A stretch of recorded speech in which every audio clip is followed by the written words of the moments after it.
If you've ever wanted to cut through the fluff and get real answers about a security solution, we've got the podcast for you.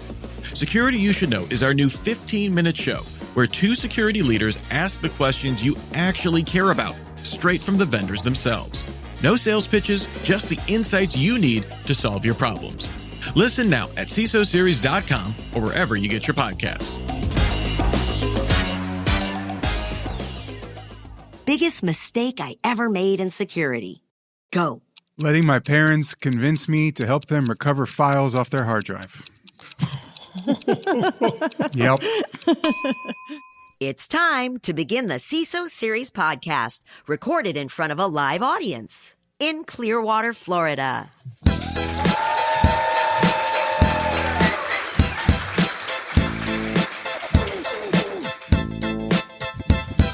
Welcome to the CISO Series podcast. My name is David Spark. I am the producer of the CISO Series. And yes, we are live in Florida, in Clearwater, Florida, for the Convene Conference. I don't believe there's actually a town named Convene. Is there one, Christina? No, not last time I checked. No, there is not. There is not a town like that. That right there is the voice of my guest co-host for today's episode. It is Christina Shannon, the CIO of Kick Consumer Products. Let's hear it for Christina. Thanks for having me. All right. Well, we love having you here. All right. We're available at CISOseries.com if you didn't already know that. And our sponsors, let's hear it for our sponsors. I believe the gold sponsors of this event, Proofpoint, Cofense, and KnowBe4. You'll be learning more about all of them, those of you in the room and those of you listening to the recording a little bit later in the show. All right. Here's one quick announcement I do want to make. And I want to tell you about this, Christina, because I don't know if you know the details on this. But when this episode releases, we will have officially launched publicly our brand new show, but we have soft launched it now. So those of you in the room can actually see this. But it's a brand new show called Security You Should Know. Sound like a good topic? It is a takeoff on a very popular other podcast that has a similar name. But this came as a result of both interviewing both vendors and CISOs and about what they want in terms of when they engage and talk to another, or a CISO talks to a vendor. So let me ask you, when you are looking for a solution, what's your best sort of route of finding a solution for a category? Like you don't know anything about the category and you're trying to learn and look for a proper product. How do you go about doing that? Gartner, social media, phoning a friend. Phoning a friend. Yes. Now, let me ask you, of those three, which one do you lean on the most, would you say? Probably phoning a friend first. Yeah. Phoning, now that we hear a lot. We hear the phone a friend a lot. And that was kind of the idea behind this, because the problem with phoning a friend is if they're all using the same product, you're kind of in an echo chamber. Alan Alford, a former co-host of mine, explained that. So the point of Security You Should Know is we have vendors on, and they're interviewed by two CISOs, and they ask them questions. They're interested CISOs in the category, and they ask them questions relevant to their product. So the idea is it's kind of like phoning a friend in that you're hearing from other CISOs what they think about the product. So that kind of in line, that would be so. But you would only look at the episode. You see, oh, this is a category, because it would be titled whatever the category is. It'd be you would only listen if you were interested in that category. That sounds like a great way to to speed up the time and efficiency and effectiveness for identifying solutions that solve real world problems. And to make it even more attractive, we keep it short. They're less than 15 minutes. All right, let's bring in our guest. Let's bring in our guest right now. No more of the plugging of our brand new show. You in the room can go check it out before really anybody else knows. It's available on our site. You'll have to go under the shows menu to check it out because we kind of hit it a little bit. But let me introduce our guests. Both of the people on stage have been on our show before, so I know they're going to deliver for you. Not too much pressure. To my far left is the CISO for Tampa General Hospital, Jim Bowie. Let's hear it for him. Thank you. It's good to be here. Pay attention. It's security awareness training time. You're never done with security awareness training. Everyone in this room knows that. You wouldn't have a job if you were, for that matter. So we all know that annual training for compliance just does not cut it. It's a constant process, but Santosh Kamani of Rividex argued it requires long-term planning. And he suggested picking out different themes and exercises at the start of the year to build a cumulative effect. I'm going to start with you, Christine, on this. Is this an effective strategy? And if so, what would be in a long-term plan? Like, what are the different stages we're looking at? Yeah, I mean, if you decide to get fit, you're not going to the gym one time, right? We all know that. So I think any type of program that involves continuous learning, continuous training, that's going to ensure that your organization, that your teams, that they understand how to act just in time when there is a threat. The way that, I really like the idea of using different topics, different themes. I think the way to approach that, or a really good way to approach that, would be to look at where are the high risk areas in an organization? Where do the crown jewels live? And what's the risk exposure to those? And then targeting those groups to do continuous testing, maybe on a quarterly or a monthly basis, depending upon the threat. That's a good point. It's not just about your audience you're trying to train. It's what you're also trying to protect at the same time. You got to kind of marry them together. All right. What would you add to that? And I'm assuming you would agree to that theory? I do agree with it. The only thing I would add to it, and it's the stuff I've seen here today, is you've got to make it engaging and you've got to make it personal to them. So it's the same threat. It's going to sound silly, but it's the same threat surface at their home with your corporation, because the attackers are going for their home first. So what we've done, or what I've seen success with, is if you say, I'm going to protect you how to be safe at home, they'll carry those habits over to work, and you should have a much higher success rate and more engagement in your training. All right. So let me talk about like 100 level to 400 level sort of training, because, we're actually getting some pretty cool 400 level training. I'm thinking like the stuff we just saw from Perry Carpenter over at KnowBe4 with these deepfakes was pretty impressive. And your general populace really has not seen this, or the depth of how it is handled. Give me an idea. What are you talking when you're training the people low level to high level? What are the things you're looking at? When you're training people low level to high level, you mean like the skill level, right? Yeah, the skill level. Like, barely know what security awareness is to, I've been learning a lot. I'm very savvy. I'm maybe a security champion, but I want to know the latest, greatest, like what I should be aware of, kind of like what we're seeing here today. Well, if it's anyone in my family, I'm probably going to come up with something that is non-technical jargon that they can relate with. If it's my dad, I might try to think of something that conceptually can tie to drinking beer and watching football, right? Wait, does your dad work for Kick Consumer Products? No, he doesn't. So we're more concerned about your staff. No, yeah. But, from the staff standpoint, it'd be, if the gentleman in Perry's previous speaking, I think his name was Vivek, he had said, where's your GitHub? Can I download it for the GitHub? There's some people on the team that you need to do something like that with, right? You need to let them get their hands on it, like on the product that you have that's doing security awareness training.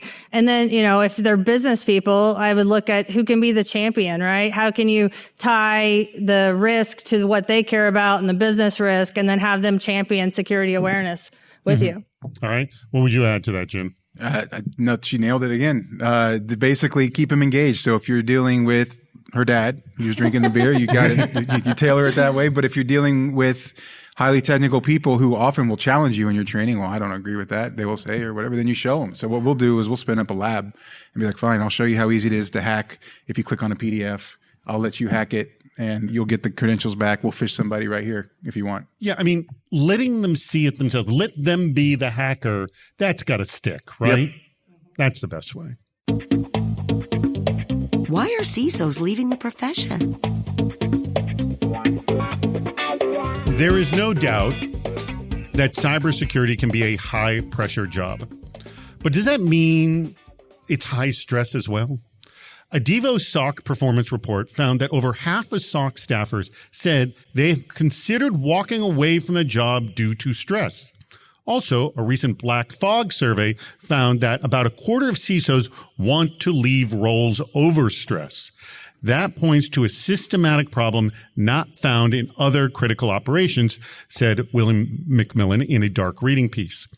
He pointed to his own experiences as an Air Force Special Ops helicopter pilot who was under intense pressure but never felt like a role he wanted to walk away from. That fortitude came from having, quote, cutting-edge equipment, unwavering support from my leadership, and a mission that made my heart race. He argues for better support across analysts, the SOC, and leadership. That's what he wants. So it's a call we've heard often. So how do we start moving this high-pressure industry, and I'm talking to you, Jim, first. How do we move this industry into something that can be exhilarating and mission-driven instead of driving burnout, which seems, by the way, a lot feel inevitable. It's hard. So I'll take it from our perspective. From my perspective, I work at a not-for-profit healthcare, so I can't pay Google money. Money goes a long way, but it doesn't solve everything. So what I have done, or what I've found success in, is letting them go to training's easy. Like this, I have a couple people from my team here, and it just, the more you let them go to training, let them drive projects. If they have a problem, say, all right, how would you solve it? Have them come up with a solution, then support them and fund them. One of the biggest things that I saw recently was someone came to us with a problem. I said, all right, how would you fix it? And they came up with this whole plan. They made this great presentation. And I was like, okay, let's do it. And they were just like, what? And I was like, yeah, okay, let's do it. And then, so since then, they've been more engaged. The project was more successful. And it helps them own it. Yeah, the old misnomer that if you train them, they'll leave is actually the complete reverse. If you train, they'll stay because they'll know if I stay here, I'll get trained.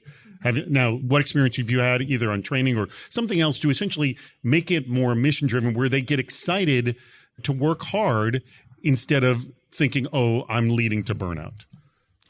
Something that I think is extremely important and helpful is you have to teach the team about risk, and you got to get them focused on risk quantification early, right? Like, I think that when they can tie like an asset that the business cares about, whether it's a product or a service, and then they can tie that to here's the risk, right? And here's what happens if we don't protect, detect, respond, put controls around it, then I think that then working both ways, managing up and managing down, it really ties everything together, and you can gain a shared purpose, and you can understand like, this is why we're doing this, and it makes your work more meaningful at that point. No, that makes a good point. And one of the other things, and this was actually a question that I had for the end of the show, but I'm going to kind of bring it up now, and that is, so many businesses talk about work-life balance, but isn't so much of the work we do is we need to actually get into their personal life, because their personal digital life affects their work life, yes? So do you communicate that to them? Because there's that fear of, oh, the stress I'm bringing at home, or more of, no, I'm just learning, and this I'm talking about all staff, not just your security staff, I'm just learning to be better at home and at work. Like, how do you sort of communicate this, balance it, to say, this is all good, not stressful? Oof. Oh, yeah. That's a hard one. I've stumped you. All right, Jim, you want to save Christina here? So I have the same challenge. I've actually had to threaten to cut their accounts off so they won't work. Like, I don't know if anyone has figured this out. Once you get people engaged, like you're talking about with this Air Force pilot, the problem I'm having, and let me know if you figured this out, I can't get them to stop. I'm looking at you back there. Like, I can't get them to log off at the end of the day. They're so invested. I know that. Like, do you have a problem with like people not taking vacations? Yeah. Yes. And that's what leads to burnout, right? Yeah. Which is the whole question. So that is like, it's good that they're eager and passionate about the job, and here's the other thing. Maybe it's just like a forced, like, we'll take you all out. But then we've all been on these sort of forced group outings with the staff, and it's always unbelievably uncomfortable. So maybe that doesn't work either. So one thing that I have done, and this may reach into uncomfortable region, is I've actually called their partners and spouses. Like, I've been like, really? Hey, how is Bob doing? I have no Bobs. How is Bob doing? Yeah. Or how is Jane doing? I want to make sure you're okay. How are you doing with what they're doing? And they don't get upset that you make sure it's okay with them first. I'm like, look, you're working really hard. Do you mind if and I'm trying to help you unplug. Do you mind if I talk to your partner? And you can say no. It's not. There's no demerits here. So you get the clearance. Yes, and then I'll talk to him, and it helps the spouse understand that the pressure is not coming from me.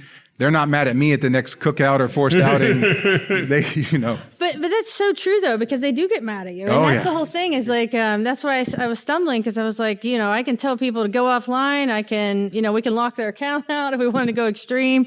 But at the end of the day, like, I've had more people that get frustrated with those actions than appreciate them, and maybe it's just that you need a couple days to decompress and then you'll enjoy it. But really purpose-driven people have a hard time relaxing. I do want to add one thing, and this is something that someone hit me hard with on my team, and they're like, Jim, you're sending emails at 3 a.m., so why can't I? Oh.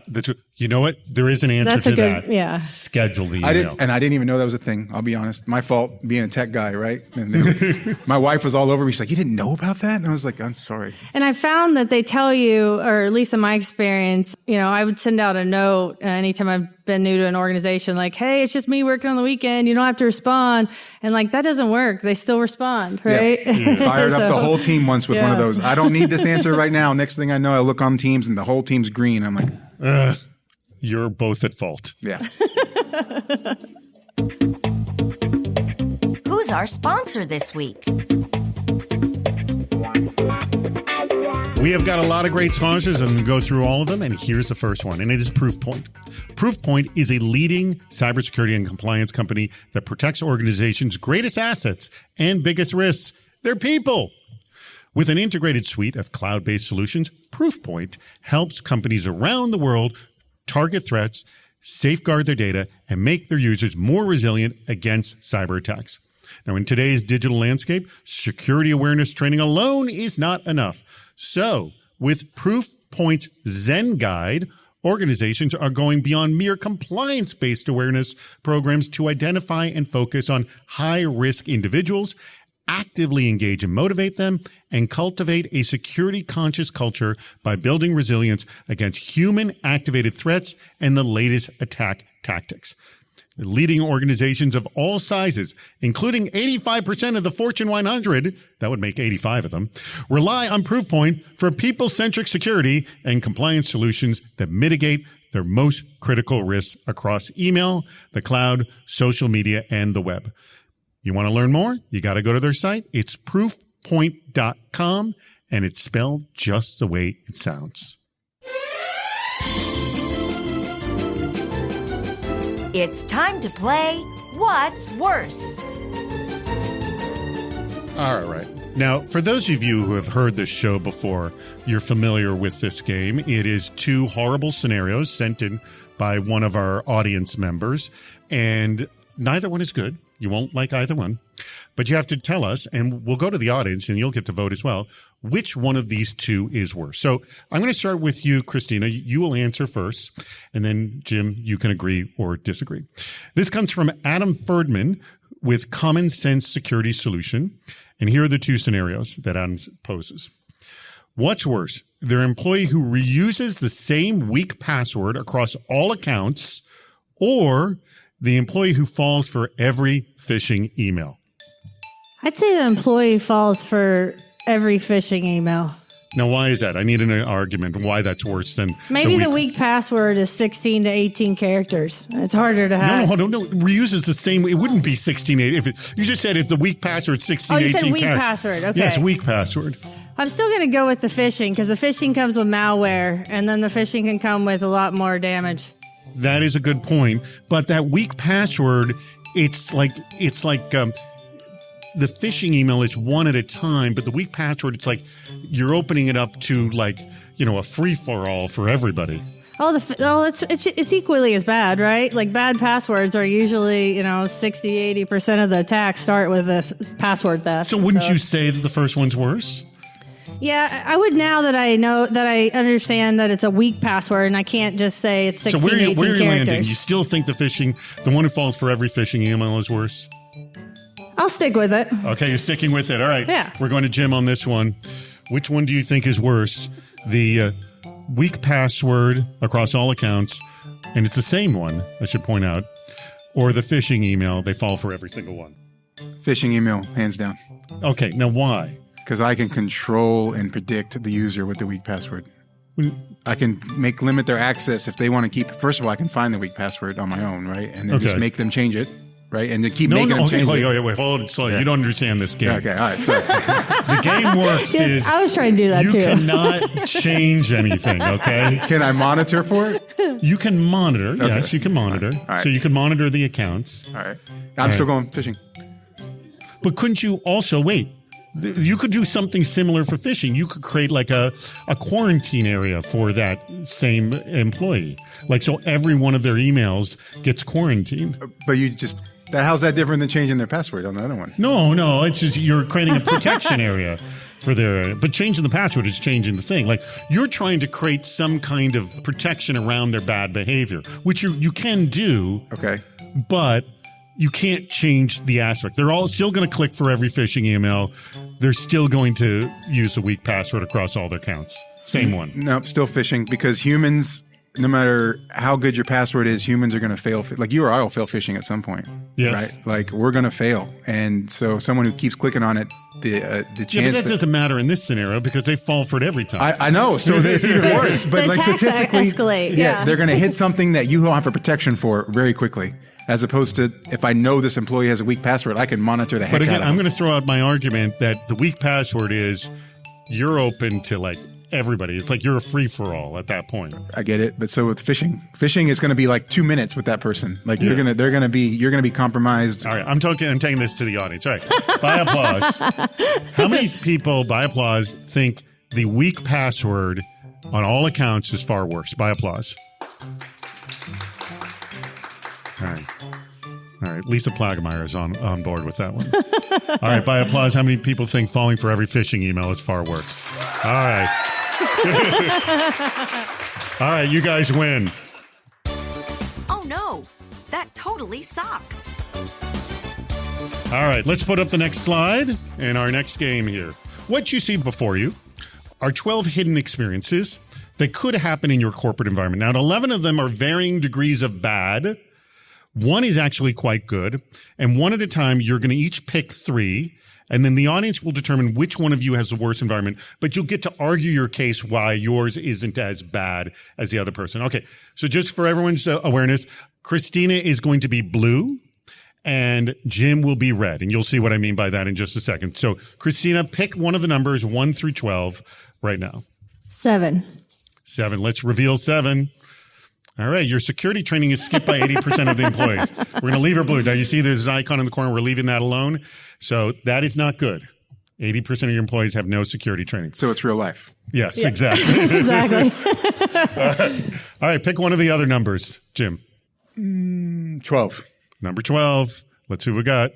CEO's login credentials posted on the break room whiteboard. Not good. All right. I don't know how the heck that happened.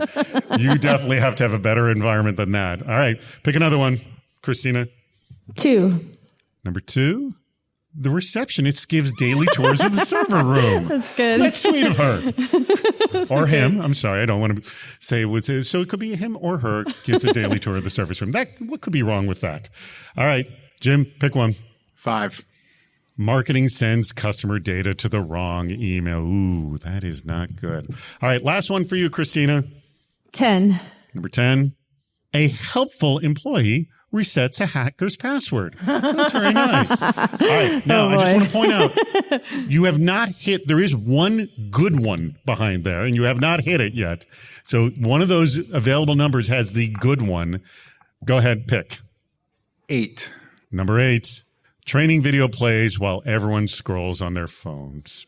So it sounds like you have a similar problem to what Christina has. All right. Now, Christina is the 3 blue ones here. The receptionist gives daily tours of the server room. Security training is skipped by 80% of employees. And a helpful employee resets a hacker's password. Not good, Christina. But Jim has marketing sends customer data to the wrong email, training video plays while everyone scrolls on their phone, so they're ignoring the training video, and the CEO's login credentials posted on the break room whiteboard. All right. You, Christina, I want you to argue why your situation is not nearly as bad as Jim's. Well, Jim already has data leakage, right? So, mine's not that bad. The receptionist gives a daily tour of the server room, but we have everything locked down. You know, all our servers and equipment's in cages. Those are locked. You have to get a key. Security training skipped by 80% of the employees. Well, the 20% get access and the other 80% don't get access to anything. That's not. And your helpful employee resets a hacker's password. I'm going to really have to rely on my detection and response controls there, looks like. All right.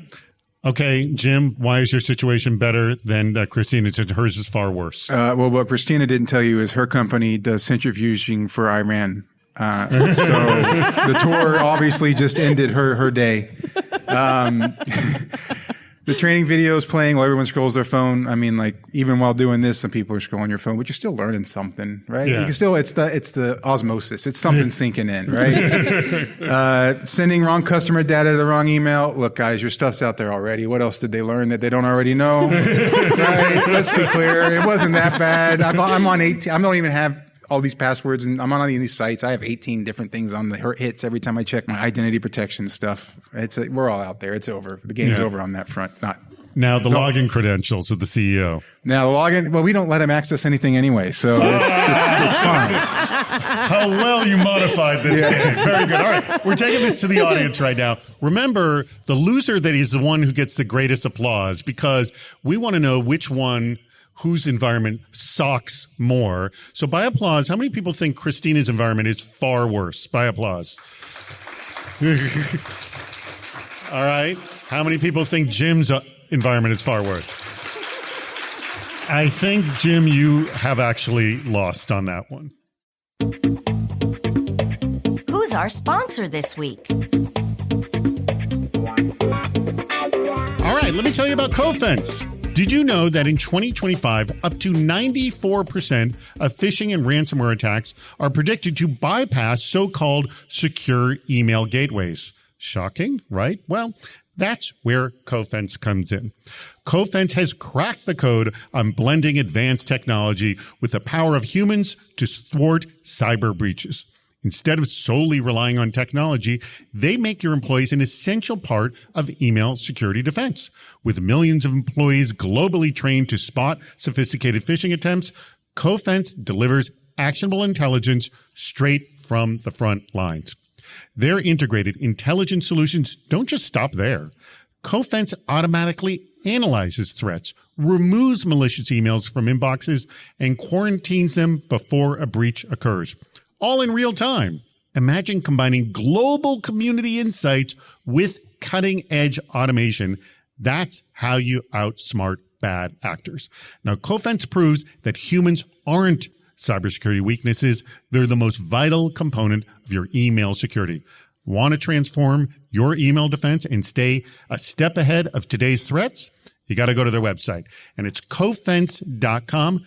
Let me spell that for you. It's COFENSE.com. Check them out. What about this AI security challenge? We are seeing the tidal wave coming of deepfakes. You know, in those of us here in the room, we just got a phenomenal presentation from Perry Carpenter of KnowBe4. We all need to be prepared, and that's what we're doing right now. Now, last year, on this very stage, we recommended having a verbal password to avoid falling for deep fakes. I actually now have one for my family, and we have one for our business. And a recent paper with researchers at Google, DeepMind, Stanford, and Northwestern found that with a series of interviews, they could create, quote, simulation agents that could match the responses of an individual 85% of the time across a range of personality tests, social surveys, and logic games. Now, this did require 2 rounds of interviews. It took about 2 hours, and yes, 85% will show a lot of mistakes, but we're all seeing this technology moving very rapidly. Verbal passwords is one type of defense. I'll start with you, Christina. What other kinds of defenses can we create against deep fakes?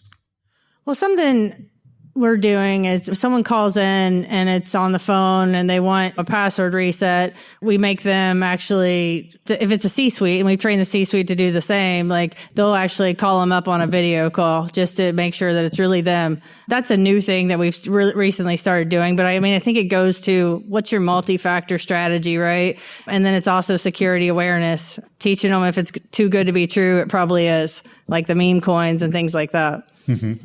So we get hit with this all the time in healthcare. They're trying to reset doctors' passwords, patients' passwords, and finally had enough of it. The help desk, unfortunately, kept failing at it, and it's not their fault because they want to help 99.9% of the time, and you're asking them that 0.1% to be a jackwagon and not do anything, right? So what we did is we went with a vendor that can automate, and then we automated some custom integrations thanks to my identity team. We took away the ability for the help desk to reset passwords, and it gets kicked off to a website that we made, goes to this vendor. They verify with facial recognition and an ID that the person is who they say they are, gets a confirmation back to the DTS. It automatically resets their password, sends them an MFA challenge, and we've done it. We started it last month. We've had 1,200 things go through, and every one of them has been correct. So that's helped with that part of it. We're going to roll it out to the rest of the business where you can challenge. If you're on a phone call with somebody and you want to know who they are, it doesn't matter if they belong to the organization or not. You can send them this link and it will verify them digitally who they are. And then it comes back and says, yes, this is David, or no, this is not David. Have either of you had to use a verbal password for anything? Yes, you have? Mm-hmm. Let me ask, how do you weave that verbal password in, like, to whatever it is? Or is it one of these kind of call and responses, like the boat will sail at midnight and they have to, get the response to that? It's a ridiculous phrase. Like, it is, I would say, what's the word I need? What do I need to hear? And the ridiculous phrase is then said. Right. Well, now here's the other thing is that being that, Perry showed us like how easy it is to do deep fakes of audio. Someone could just send an audio or do a fake phone call like what we saw. And would you stop the call in the middle of it and say, what's the keyword? Yeah, absolutely. And you just do it like that. Yeah, you don't have to be natural about it because you'll stop them like. And what about like whatever's you received a voicemail that said it like, and they said, I need you to do this right now. Would they put that code in there or not? Or how would that work? They better not, because I told them never to write it down or put it in a recording. Oh, okay. That's actually a good point. All right. Very good point. What about you? Have you ever had to lean on the actual verbal password? Yeah, more personal, right? But we've used it a couple of times so far. Yeah, I think the verbal password, I mean, even still a year later, you said you guys talked about it last year. It's still probably one of the very best ways. I mean, listening to Jim, though, I want to go buy his solution. How have you actually pulled this off? All right, this is kind of a fun one. What are the most absurd security controls you've ever seen enforced by leadership? Did you implement them, or did you find ways to work around them? Now, this question came on the cybersecurity subreddit, and it yielded some surprising security requests, such as the CFO forbidding the use of number pads to enter numerical passwords, demanding data center access be done via paper, and all business documents on personal machines with no backups. All right. So I'll start with you, Jim. Can you top any of these ridiculous things? Have you heard them? And when you get one of these ridiculous requests, do you agree to any or do you subvert them? So it's actually an interesting problem to be in, to try to want to be less secure. It's not less secure, but none of these really. Yeah, less absurd than people already think cybersecurity is. And it's like it's a form of security theater. Yeah, it's theater, 100%. I actually ran into this. It's not topping that, but I ran into this last week. We had a user click something they weren't supposed to, and they didn't mean to, and it's not their fault. It was a good, showed up on Google for something they were searching for, and the solution from the C-suite, they asked me, is like, why can't we block every website? It's like, okay. The amount of capacity that I would need, I explained them to him. I said, I need 50 FTEs, and you have to sign this form saying you won't get mad at me when you can't go to fluffykittens.com for your daily dose of kittens, right? And I basically walked him through, like, that's a good idea. It comes from the heart, and I appreciate that, but here's why that's not going to work, and here's what you're actually creating. And then if I was a hacker, here's how I bypass that. And they're like, oh. So that's just, again, it's about talking to people. I like that. Can we block every single website? That's a doozy. All right. What about you, Christina? What have you, and have you been faced with these kinds of things? Yeah, absolutely. Probably one of the bigger ones was earlier in my career as a manager at a real big company. And, we had a business interruption related to not having a backup available or not taking a backup of the data. And the CFO at the time said, that's it. We're going to take backups of everything, people's My documents, like you name it, everything in the environment. We're taking backups and we're keeping them forever. Well, I happened to be the manager of the storage and backup team at that time. And so I wasn't in security yet, but enough to know that that's not going to do a whole lot from a improved business continuity. It's not really going to help you in terms of, it may help you restore the item that we had lost, but really what we were doing was we were increasing our liability risk for a potential data breach that could happen without having any data hygiene. We were also increasing costs exponentially. And at the time, like I said, I ran the storage team, but it was like, okay, well, how many more $1 million arrays are we going to buy for backup data? So what we did is we started doing data classification, right? And then we drove that through the company. And that's how we got back to doing 30-day backups for most of the world, and a little bit longer retention periods for the more critical stuff. Who's our sponsor this week? Last sponsor I want to mention is KnowBe4. So your employees are your greatest asset. We've been hearing this a lot through the show, but they're also your biggest attack surface. Why? Because any suspecting employee can click first and ask questions later. Every click, email, and login is a potential risk. That's where KnowBe4 comes in. Trusted by over 70,000 organizations worldwide, KnowBe4's HRM Plus platform empowers employees to make smarter security decisions every day. From cloud email security to real-time security coaching, awareness training, and even AI defense agents, they create an adaptive defense layer that strengthens your security culture. Cyber threats aren't slowing down.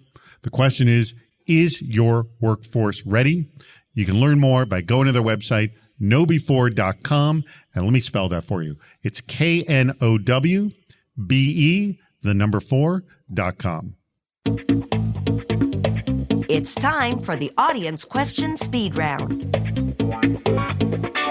All right, I have a number of great questions that came from our audience here, and we're going to get through them with the little time that we have left in this show, okay? Are you two ready? Let's do it. Ready to do this? Okay.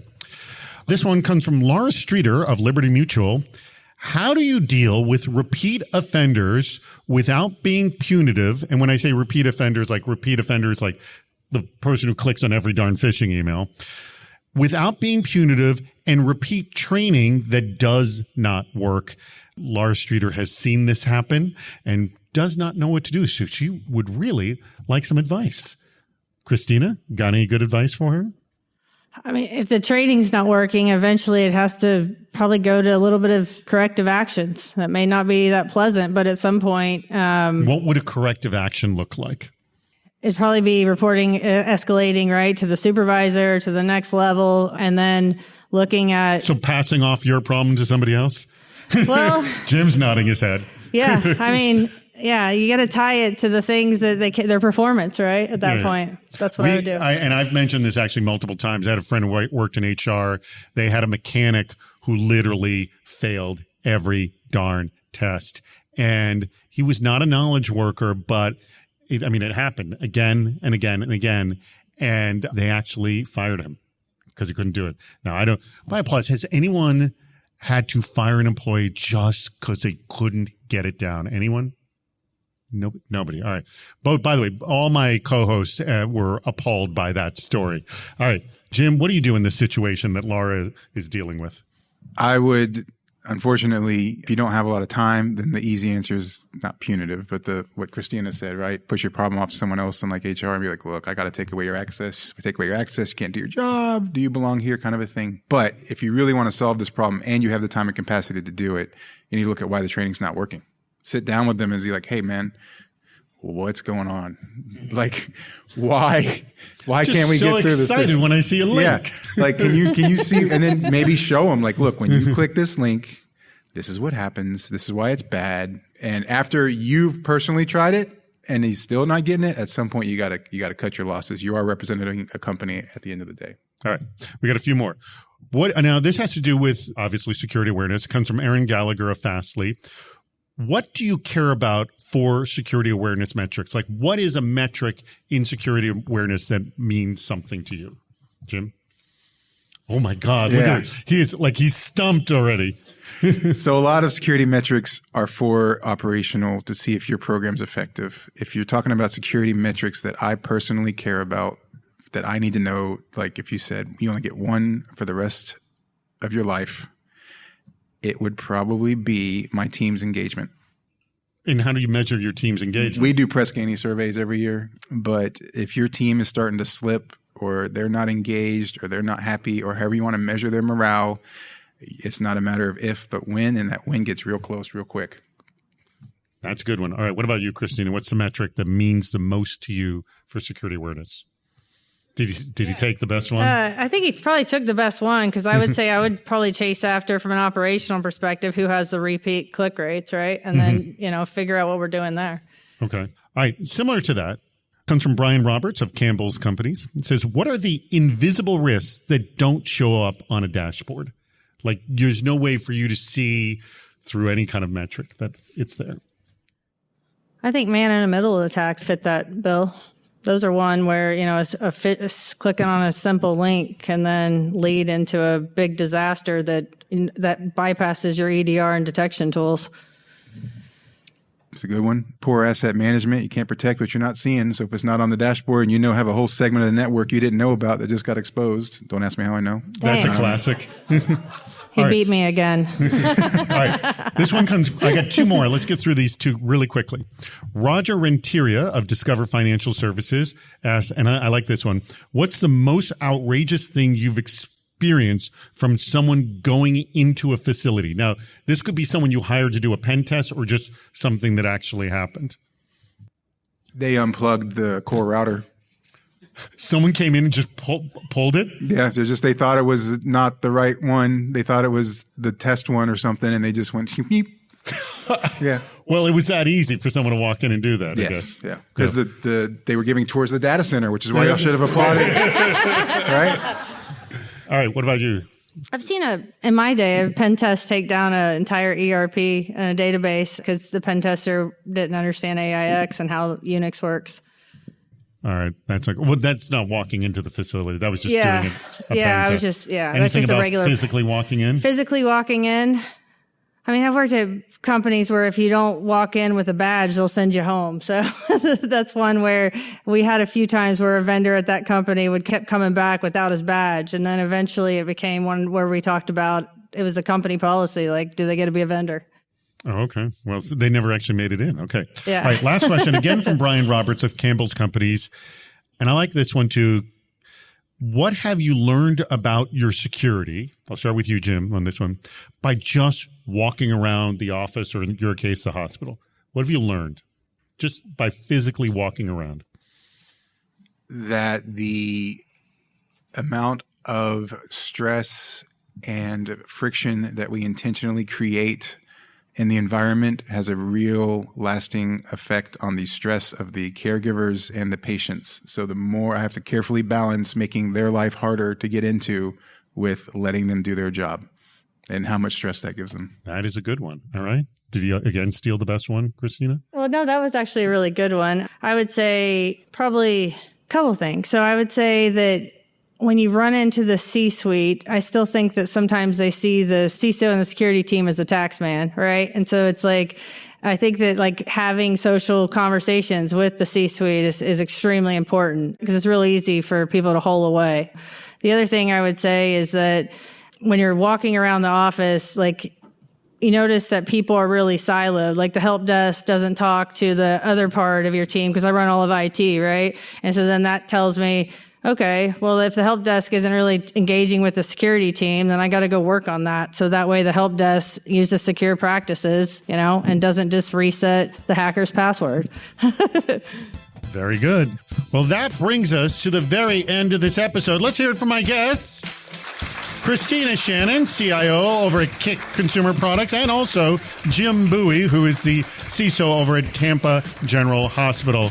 I want to thank our sponsors. That would be Proofpoint, Cofense, and KnowBe4. Please go check them out.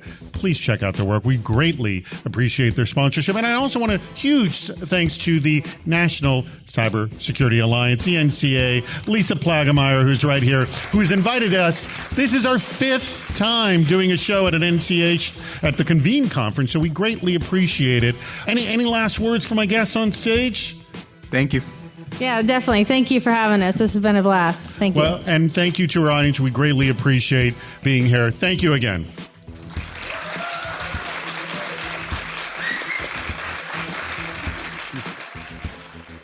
That wraps up another episode. If you haven't subscribed to the podcast, please do. We have lots more shows on our website, CISOseries.com. Please join us on Fridays for our live shows, Super Cyber Friday, our virtual meetup, and Cybersecurity Headlines Week in Review. This show thrives on your input. Go to the Participate menu on our site for plenty of ways to get involved, including recording a question or a comment for the show. If you're interested in sponsoring the podcast, contact David Spark directly at david@cisoseries.com. Thank you for listening to the CISO Series podcast.